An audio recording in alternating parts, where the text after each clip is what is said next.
ইরানের Islamic revolutionary guard corps আইআরজিসির সাবেক সর্বাধিনায়ক মোহসেন রেজাই বলেছেন, ইরানকে দুর্বল করার মধ্য দিয়ে যুক্তরাষ্ট্র ও ইসরায়েল মধ্যপ্রাচ্যের নতুন মানচিত্র আঁকতে চায়। গাজা ও লেবাননে ইসরায়েলের সংঘাত সেই বৃহত্তর পরিকল্পনারই অংশ। তাই মধ্যপ্রাচ্য বাঁচাতে এই অঞ্চলের দেশগুলোর মধ্যে বৃহত্তর ঐক্যের বিকল্প দেখছেন না ইরানের এই সেনা কর্মকর্তা।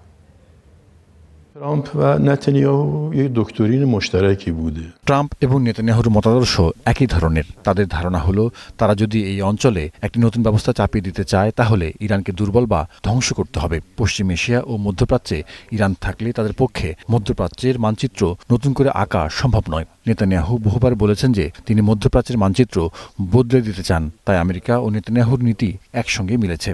ইরান যতদিন থাকবে তাদের কোনো নতুন ব্যবস্থা বাস্তবায়িত হতে দেবে না।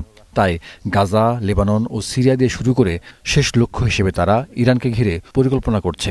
তাদের দ্বিতীয় কারণ হলো এই অঞ্চলের তেল ও গ্যাস। যুক্তরাষ্ট্র ও ইসরায়েল যদি ইরান দখল করতে পারত তাহলে তারা ইরান, পারস্য উপসাগর, মধ্য এশিয়া ও ককেশাসের সব তেল ও গ্যাসের নিয়ন্ত্রণ নিতে পারত। ভেনেজুয়েলায় ট্রাম্প যা করেছেন সেটাই উদাহরণ। সুতরাং পশ্চিম এশিয়ায় দুটি বিষয় রয়েছে, তেল আর ভূখণ্ড। ইসরায়েল ভূখণ্ড চাইছে, অর্থাৎ তারা দক্ষিণ সিরিয়া, দক্ষিণ লেবানন এবং জর্ডান ও ইরাকের কিছু অংশ নিতে চায়। আর ট্রাম্প তেলের দিকে নজর দিচ্ছেন। এটাই তাদের স্বার্থ, যার একটি বিষয় অর্থনৈতিক, আরেকটি ভূরাজনৈতিক। আমরা প্রমাণ করেছি যে তারা এটি করতে পারবে না। তাই এই অঞ্চলকে একটি ঐক্য করতে হবে। اما آقای ترامپ دنبال